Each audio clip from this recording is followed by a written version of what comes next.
Olá, queridos ouvintes, está começando o programa Jesus por Emmanuel. Estamos estudando o livro Pão Nosso, psicografia de Francisco Cândido Xavier, pelo Espírito Emmanuel. Hoje estudaremos o capítulo 165 com o tema Falsos Discursos. Eu sou Carlos Henrique e farei o estudo com vocês. E sede cumpridores da palavra, e não somente ouvintes, enganando-vos com falsos discursos. Tiago, capítulo 1, verso 22. Nunca é demasiado comentar a importância e o caráter sagrado da palavra. O próprio Evangelho assevera que no princípio era o Verbo. E quem examine atentamente a posição atual do mundo reconhecerá que todas as situações difíceis se originam do poder verbalista mal aplicado. Falsos discursos enganaram indivíduos, famílias e nações. Acreditaram alguns em promessas vãs, outros em teorias falaciosas, outros ainda em perspectivas de liberdade sem obrigações. E raças, agrupamentos e criaturas, identificando a ilusão, atritam-se mutuamente, procurando a paternidade das culpas. Muito sangue e muita lágrima tem custado a criação do verbo humano. Impossível, por agora, computar esse preço doloroso ou determinar quanto tempo se fará necessário ao resgate preciso. No turbilhão de lutas, todavia, o amigo do Cristo pode valer-se do tesouro evangélico, em proveito de sua esfera individual. Cumprir a palavra do Mestre em nós é o programa divino. Sem a execução desse plano de salvação, os demais serviços sob nossa responsabilidade constituirão sublimada teologia, raciocínios brilhantes, magnífica literatura, muita admiração e respeito do campo inferior do mundo, mas nunca a realização necessária. Eis o motivo pelo qual é sempre perigoso estacionar no caminho, ao ouvir quem foge à realidade de nossos deveres. Queridos irmãos, ouvintes, espectadores, telenautas, que estão nessa sintonia fraterna e feliz juntos conosco através do canal Jesus por Emmanuel. Eis uma questão. Paramos em algum momento de nossa vivência, ou melhor, de nossa existência, para dimensionar, analisar, ponderar, nos conscientizar, até mesmo como dizia nossos pais, fazer um exame de consciência da enorme responsabilidade que temos em mãos? A palavra, a verdade. Dizem que a verdade dói, não é mesmo? Sim, realmente dói. Doeu tanto na mente daquele povo de há 2022 anos atrás, que chegaram a assassinar aquele jovem Senhor chamado Jesus, o Cristo. E essa verdade levou aproximadamente 1500 anos para chegar das faixas celestiais felizes até nosso planeta de lágrimas e sombras. Ele sabia do fardo que iria carregar sobre os ombros, mas não titubeou, não questionou, não reclamou.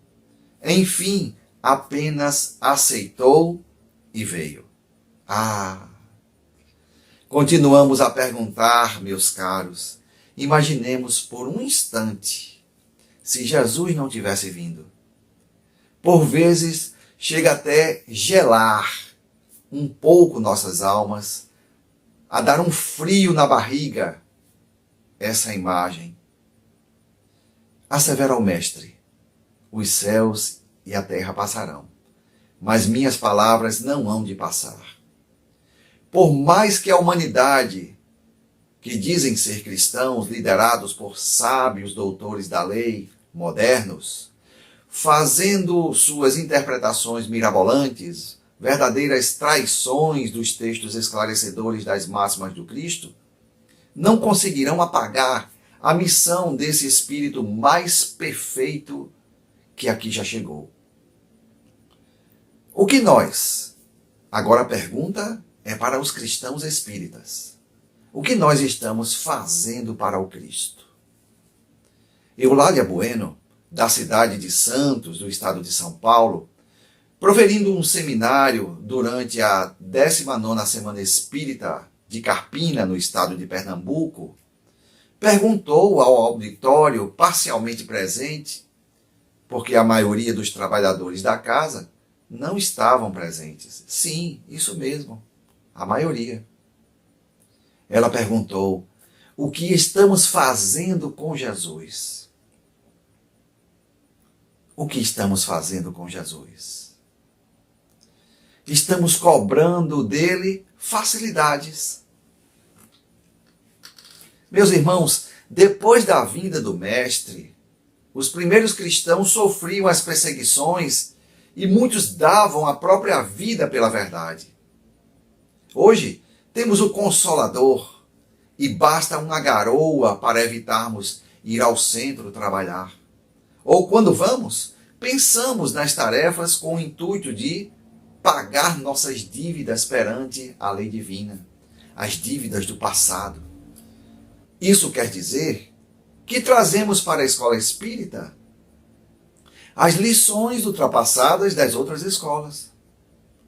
Não prestamos atenção ainda do grande trabalho, esforço, sacrifícios e lutas que o professor Kardec enfrentou. Ele não foi escolhido para a codificação. Haveria outros para substituí-lo, em caso de desistência, mas ele ouviu a verdade, trabalhou por ela até os últimos segundos de sua existência terrena. Venceu. Dentro da vasta obra que compõe a codificação, que não é apenas o Pentateuco, mas sim as revistas espíritas, obras póstumas, o que é o Espiritismo, por exemplo, temos um oceano imenso de informações que fortalece nossas almas para a grande tarefa de regeneração desse orbe. Jesus conta conosco. Não reencarnamos à toa. Dentro da casa espírita, trabalhemos com amor e por amor à verdade. Os inimigos do Evangelho buscam a todo custo fazer com que esqueçamos Jesus, gerando atritos mentais para se exteriorizar em ações menos felizes, assim atrapalhando atividades e tarefas importantes para o nosso crescimento moral. Permitam os irmãos e amigos trazermos um trecho de uma lição contida no livro Parábolas Espiritualistas de Idelbrando de Lima, intitulado A Palavra. Nessa lição pergunta o apóstolo João a Jesus: qual é a ação que mais nos leva ao mal? E Jesus responde que é o Verbo. E dentro de várias dessas respostas, ele diz que é com discursos inflamados e cheios de promessas que os demagogos enganam as massas. E novamente o apóstolo, após uma pausa para reflexão, curioso, pergunta a Jesus: Mestre, e qual é a ação que mais nos leva para o bem? Jesus ergueu o olhar para os céus e disse incisivo: ainda é o Verbo. É pela palavra que se consolam os aflitos, que é mostrada o conhecimento e a estrada do bem para o retorno dos transviados. É por ela que se perdoa e que também falamos com o Pai Supremo através das preces. Meus irmãos, meus queridos irmãos, a doutrina espírita preza pelo estudo. É uma ciência que nos convida à dedicação para que tenhamos maior e melhor capacidade de receber as verdades espirituais, afastando-nos da infantilidade do sobrenatural. É uma filosofia que incentiva-nos a ter maior precisão em pensar, garantindo maior raciocínio. É uma moral evangélica que nos dá as máximas do Mestre Jesus com mais lógica e acerto. Estamos em um momento doloroso no campo da humanidade, testemunhando a maioria de nós usando mal a palavra. A educação sendo menosprezada, dando a entender que quanto mais ignorante, melhor. O personalismo, a soberba, o materialismo penetra nos poros do indivíduo, criando a falsa imagem de que não se necessita mais de Deus e de Jesus, renegando o Evangelho. Discussões inflamadas, promessas das mais absurdas. A história já nos mostrou suicídios coletivos por efeito da palavra mal utilizada e mal interpretada. Durou longo tempo para a criatura humana ter a capacidade de articular as palavras vindas do pensamento. Na verdade, cremos que o que expressamos através da fala seja uma condensação do pensamento, sendo este muito rápido no seu processamento. Temos essa condição e mesmo assim parece que retroceder às rudezas se tornou moda.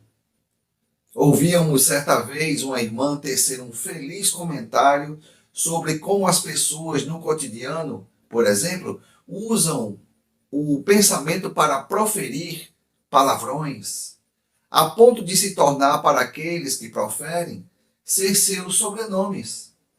Se pudessem assim colocar em suas certidões de nascimento ou nas suas carteiras de identidade. Sobrenomes. A falta de respeito e educação consigo mesmo atinge por tabela aquele mais próximo.